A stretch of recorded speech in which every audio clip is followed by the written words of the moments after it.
Welcome students. Now I shall explain you about the ookinete. It is a stage which one comes after the zygote in sexual cycle of plasmodium vivax in mosquito. You see, ookinete would be formed from the zygote. Zygote remains rounded and motionless. You know the zygote is a diploid body. Its nucleus comprises two sets of chromosomes. That is the diploid cell. It remains rounded and motionless for some time. After a time, it becomes elongated and vermiform and motile. Simply, zygote remains as a rounded form, spherical form. There is no any type of locomotory organs on its body or locomotory organs in its body. It is motionless and it remains as such for some time. Then it becomes elongated, and one end is more tapering, other end is less tapering, that is blunt, and in that time it is also be called as motile. The stage is called as motile stage in the year. It comes just after the formation of zygote, the post-zygotic process or post-fertilization process. It performs in that time locomotion. Which type of locomotion? Wriggling locomotion or gliding movement. In that time, it is called as vermiculi. Vermiculus, you know, it is the what? Shape of the earthworm. Earthworm is also be called as vermiculus form.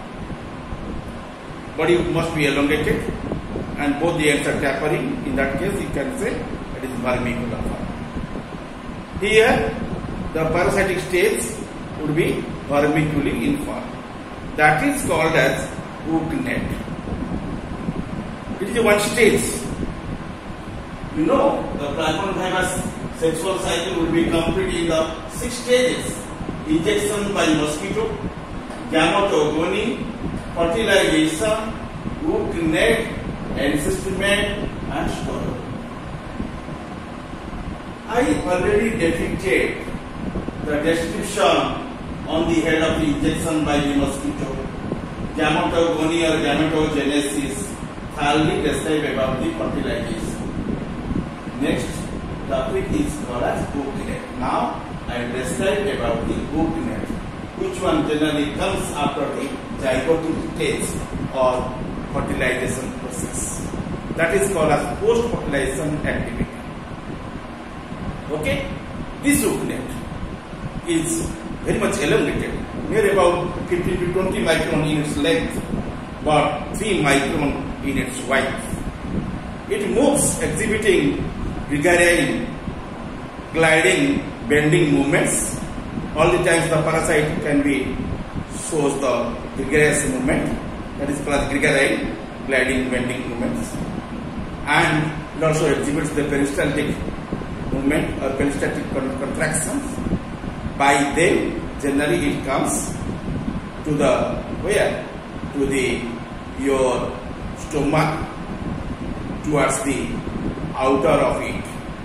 Initially it will be remaining inside the stomach or inside the alimentary canal or gut, and that space is called as lumen. The empty space which will remain within the alimentary canal or also be what? In the gut, that is called as the lumen. You see, this is the cap of your marker, and this is the outline of the what? Of the pen cap, and inner side which one remains in it. In case of the gut or in case of the alimentary canal of the invertebrate animal like the insect of your what? Female anopheles mosquito must be called as gut. And you mark the space which one stands in there, that is called as lumen. Initially parasite remains in here. After the complete the length of the proboscis, it will be reached at the elementary canal, and the parasite will be remaining in here, and there it will be converted into the ookinete from the zygotic stage. Okay, and in that time it measures about 15 to 20 micron in length and 3 micron in width. It becomes exhibiting the gregarian gliding bending movements and peristaltic contraction, and comes to lie against the peritrophic membrane of the gut. You see, this is the elementary canal or gut of the insect, and just nearby of it you find a space remain around it, then you find the wall of the body wall and the wall of the elementary canal or gut. In between them you find a space will be remain. That space will be called as the coelomic cavity or body canal, which is already filled with the so-called blood. That means that body cavity would be called as hemocoel. Hemocoel, the parasite stage which are remaining inside the elementary canal or lumen of the elementary canal, tries to innervate the body wall, and it can possible only by the tapering end and then penetrate to that wall to reach at the outer side of the body. But just at the end you find one basement membrane also be enclosed to the body wall. Just under the basement membrane it will be last off. Which one? The ookinete stage will be reached at the end. In the traveling that passage, immediately it can be enclosed by the one cover or cyst wall, and that is called as encystment, and in that time it will be called as oocyst. Okay, and electron microscope you can study to that parasite in that stage. You reveal the presence of the central irregular nucleus in there. It is also embedded by the dense cytoplasm, and brown pigments also be suspended within them. In there you also locate the mitochondria and ribosomes. Mitochondria are known as the powerhouse of the cells. Ribosomes are called as the factory of the proteins. Mitochondria generally synthesizing the ATP, but ribosomes can synthesizing the proteins. In this stage, actually, very rapidly, that stage synthesizing the proteins, and that one takes place within the stage of the parasite, and motile nature of the ookinete is due to the presence of the your ectoplasmic contractile fibrils, and these fibrils would be called as the microtubules due to presence of the microtubules in the body wall. Automatically the organism can able to performing the peristaltic movement. Okay. However, parasite would be reached just at the outside of the gut. Okay, and in that time there will be oocyst. Okay. Then come to the point of next point is called as encystment. In the fifth point, after the completion of the ookinete, the stage will be what we call as encystment, because your ookinete will be enclosed by one cyst wall. Cyst wall material generally composed by the two layers. The outer layer is basement membrane. Inner layer is known as the body wall. Okay? Which body wall? Sorry, that is called as elementary canal wall. The elementary canal wall generally form the encyst wall or cyst wall, and partly it is composed by your basement membrane. The ookinete penetrates through the wall of the midgut or stomach to settle down just under the thin membrane that separates the midgut from the hemocoel, and here it becomes spherical and it begins to encysst.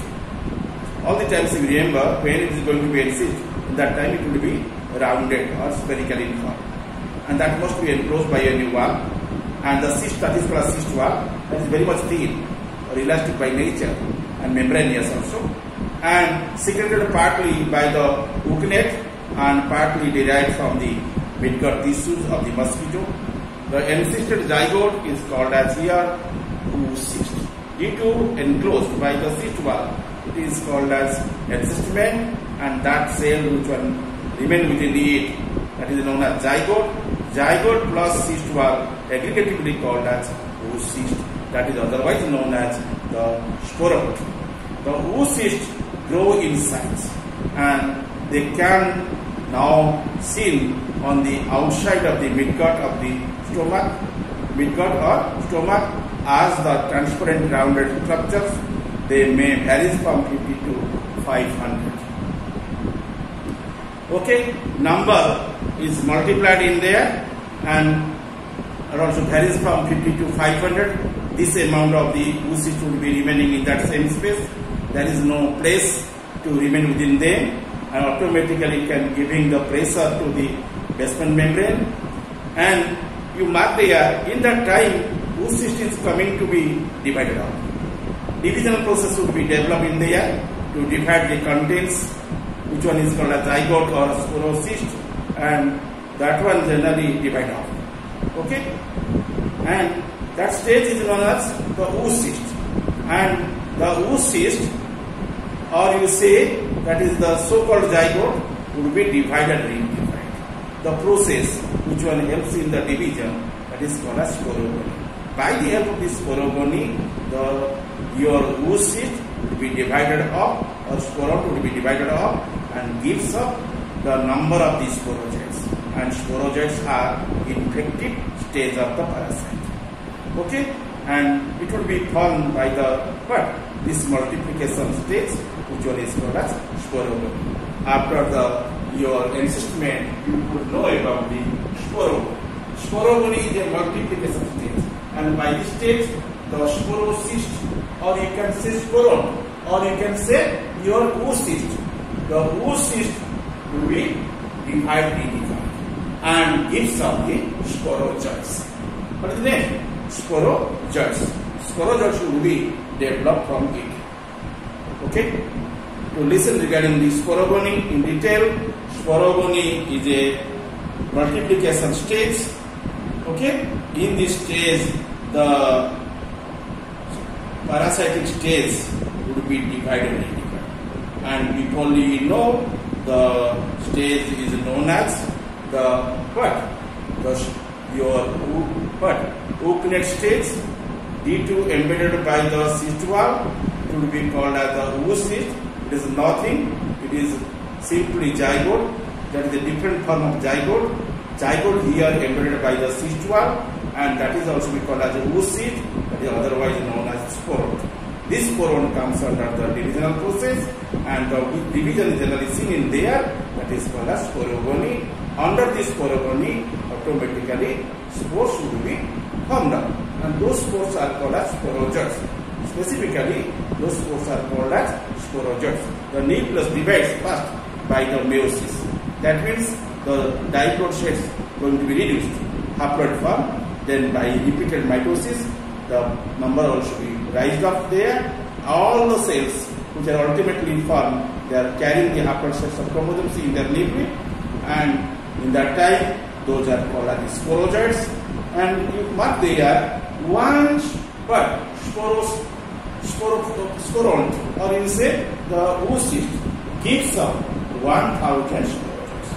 After some time, the wall of the oocyst burst due to excess number of the sporozoites.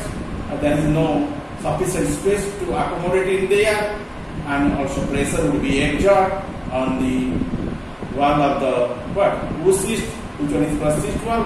It will be ruptured up side by side. The basement membrane also be ruptured in there.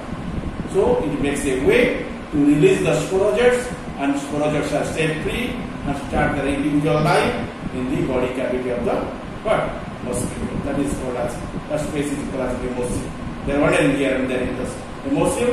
Finally, the sporozoites invades the entire mosquito's body, and many of them finally enters to the salivary glands. In salivary glands, generally you know these are comprising saliva, and saliva is the one proteinous-like substance, and generally you receive to them. And finally, the parasite and reach at the salivary glands. Okay, to penetrate that and the mosquito now becomes infected, and the stage which is called sporogenic, the infected stage. And when the mosquito bites to a healthy person, thousands of these sporozoids are injected into the blood along with the saliva and start the cycle again. Okay, and this is the very concise expression regarding the life cycle of your plasmodium vivax, and that would be completed within the two different hosts. One host is called as the human being, other host is known as the female anaphysis. And human being would be considered as the primary or principal or target host, while your anaphysis mosquito would be considered as the vector or carrier or secondary or intermediate host. Okay, and due to complete in the two different hosts, this parasite will be called as digenetic parasite, and it is able to complete a life cycle in these two different hosts. Okay.